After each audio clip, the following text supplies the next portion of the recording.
You just said something about ritual, which I thought was interesting. Yeah. And I guess the obvious question to ask is, like, do you have any rituals, or are you superstitious about stuff as regards to your writing? Because I think that relates to these ideas about intuition and about, like, the magic stuff, and where does it come from, and how do you tap into that, or, you know, the tried and true idea of the muse, that there's this thing that has been this idea that has basically been personified. Like, that's how intense this thing is. And we know when we have good writing days and bad writing days. We just know it, you know? Yeah. Yeah, so I'm curious, like, not that there would be, you know, anything you would do to get the juju, but, like, the practical stuff. Like, what do you do practically to try and make sure that you can get to that place where you're listening to yourself, or you're open to intuition, you're open to it, or you're just working so hard that it better fucking come. That kind of thing. I mean, I don't think you can make sure, unfortunately, but I do think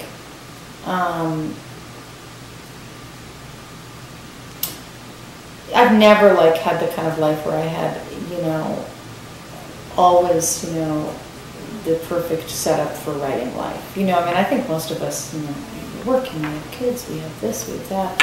So, but I think within, like, regular life, you know, I mean, I think I am superstitious about lots of things. Like, one thing is, you know, talking about work in progress. Like, I've gotten a little less precious about that. I used to be very secretive about it. And now I don't, like, I mean, I have writing groups that I share my work with, so I don't go, I also think it's a little obnoxious. Hey, let me talk to you about my novel. Yes, I don't do that. But I do think that I don't talk a lot about it. Because I do think you can talk it to death and then not have anything there. So, I mean, I'll talk a little bit, like I was talking, you know, just now, about a little bit of the evolution, but I don't really like to talk about it too much, maybe because that privacy gives it a bit of an engine. Do you know what I mean? And then I guess I do, like, when I'm at an artist colony, which I love to do, which I find really fruitful and really important to my life, like as a mother and a writer, when my kids got old enough for me to start going off for a few weeks at a time,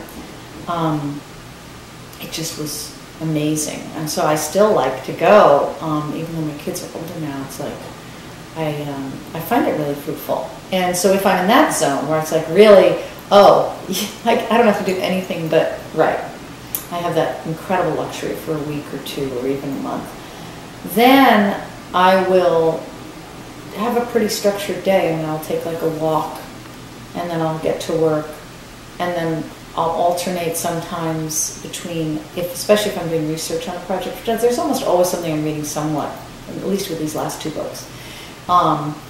And so I might alternate between doing some reading and writing, walk again, come back, you know, and I love that. I can really be very happy like that, you know what I mean? And especially if you're being fed, oh my God, and you show up, you eat dinner, and I'll find in those situations I'll still have energy to write at night, and I'll really like, I mean, sometimes I'll hang out, but when I'm at colonies, I tend to be a little bit more, like, I'm friendly, and I've met some wonderful people, and that is kind of one of the fun things, but I tend to not be quite as social at night, because in my regular life, I don't usually have much energy to work at night. I think having everything else with life. Whereas when I'm there, you know, so I feel like I gain a whole lot of hours. And I'm not saying I stay up till 2. I'm not a late night person. I think because after I had kids, they kind of train you. You know, I used to be a really late night person. Then I got trained, and now I can't go back. But I think that, but, you know, even working from, you know, 7:30 or 8 to like 10 is a new window of time for me that I really like, that will happen when I'm in those situations. It's really fun, you know? And so I guess my main thing would just be, I really like to be able to walk if I can, go out on a walk and break it up. Here, what I'm doing right now in the city that's been great is I'm working up at the New York Public Library, and I'm part of the Wertheim Study, which is this wonderful little study. There's several of these kind of secret studies, and this is the big one at 42nd Street. And that's really been helpful, because I can go to another place, you know, and write, and it's very quiet. I do like quiet. I like to have quiet to write. I can't write in coffee shops. I get just totally distracted, listen in on everyone's conversations. So, yeah, I don't think I really, if there's any routine, it's just to try to not go on the internet, of course. I think everyone struggles to not go on the internet. And when you're feeling, you know, when I'm feeling stuck, I try to not, you know, I try to take a walk or something instead of go on the internet. Do you know what I mean? Because the internet will fill you with all these other things, whereas I find that walking is really helpful. You know, I don't have to walk and go, how do I solve this problem? Sometimes I am going, how do I solve this problem? But anyway, I just think it's getting up and getting down from the desk. So, I don't know. There is a cool thing that I discovered, which is kinetic sand. Do you know about kinetic sand?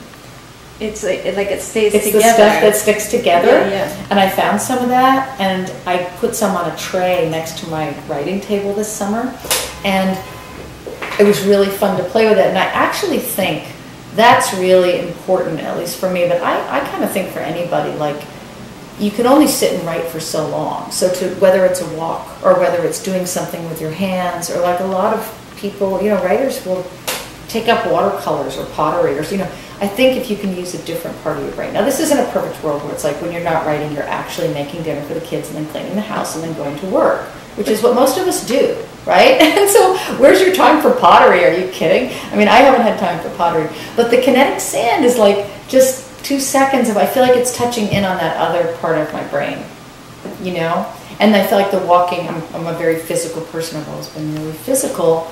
And I think that there's a kind of, I've always felt like my body kind of had an emotional intelligence that was stronger than like that my body was smarter than my brain in a certain way. And I think that's why I was always drawn to, you know, performance and acting and all that, is that it was kind of like using your body, and not to mention, you know, trapeze and stuff. And so I think that there's something very kinetic about. So I think the walking, in a way, even though my work, I don't do, you know, stuff with my body with my work so much anymore, but I do think there's something really good about getting into the physical, even if it's something as simple as playing with kinetic sand. Do you know? And that really helps. I don't know, just not be too much in your head all the time. I think that's a major struggle. But also, I'm interested to hear more about your ideas about this, the bodily intelligence. Right. And I don't know, the first thing that pops into my head is like, it seems like a feminine thing or a female thing, which I know means that I'm limited. But I think women talk about the body more, or I think women write about the body more, or maybe because I'm limited, I'm in tune to the ways in which women write about the body more, or write about, not more, but write about the body or think about the body. Yeah. But it's curious, it's a curious thing to think about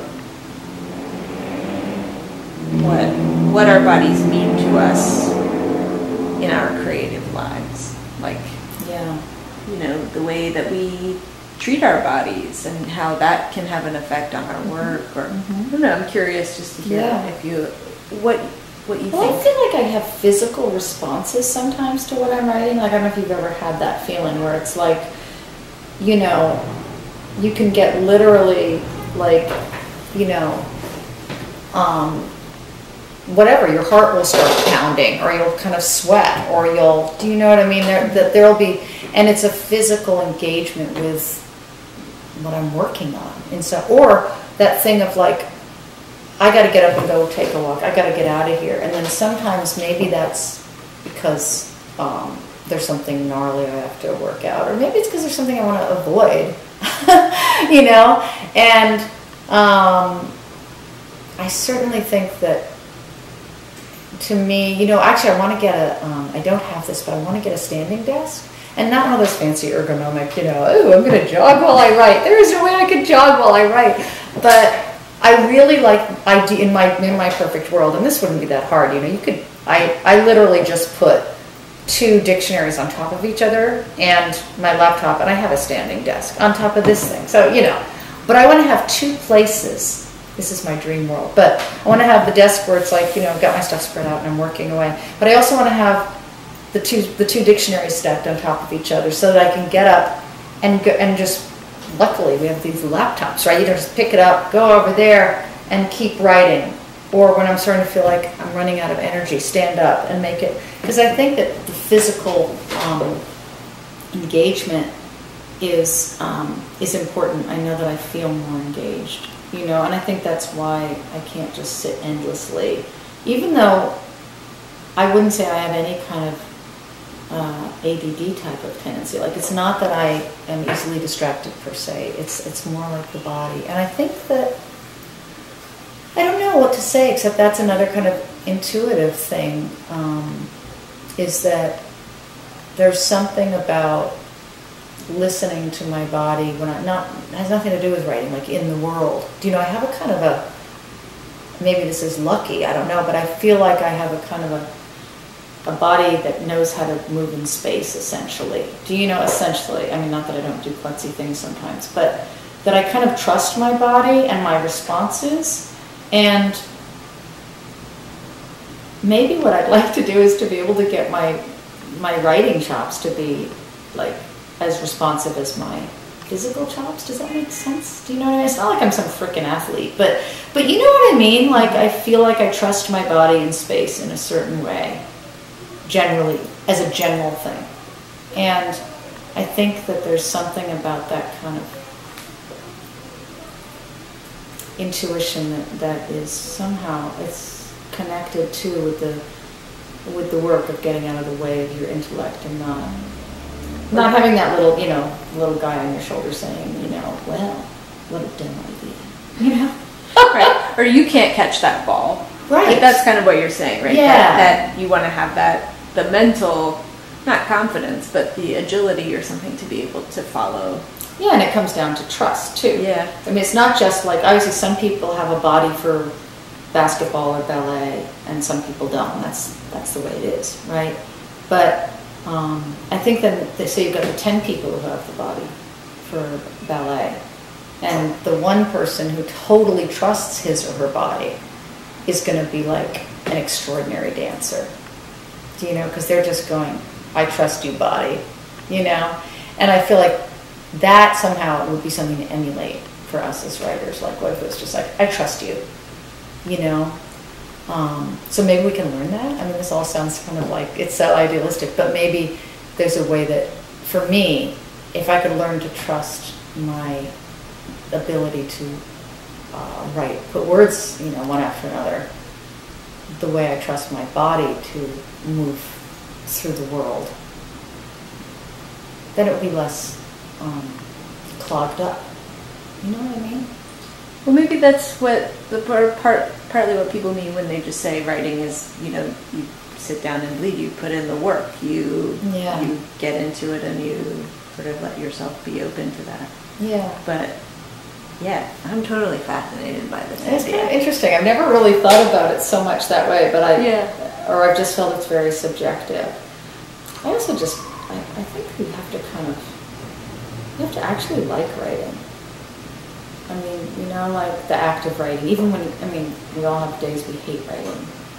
And I don't want to sound Pollyanna-ish about it, because there's days when I feel very discouraged, and years when I feel discouraged about my writing. Whether it's the outside world or the inside world, But, I remember I was talking to Philip Lopate once, and I was going, God, you're so prolific, Philip. And he just kind of laughed and said, well, I really like writing. Like, that's what I like to do. Like, it's like, I like to play tennis, and I like to write, And it was so simple, and it was so, like, just totally sincere. And I thought, yeah, there's something really basic about this. Like, if you want to be a writer, you should actually think this is a fun activity. Like, I actually, even when it's a rotten day, you know, it's somehow what you want to be doing, you know? And I think that certainly is true. You know, there's days when I'm disappointed in myself or whatever, but usually I'm more disappointed in myself because I'm not writing, or upset on one, you know, or discombobulated because my life is so busy and so this and so that, and there's so many other demands that my writing is starting to disappear. I feel much worse about that than when I'm writing and think I'm not writing anything good. I mean, that's a drag. But I still don't feel quite as bad as when I'm not writing at all because life has gotten in the way. You know what I mean? So that's something to pay attention to, probably. You know, that means you actually like it when you get to write.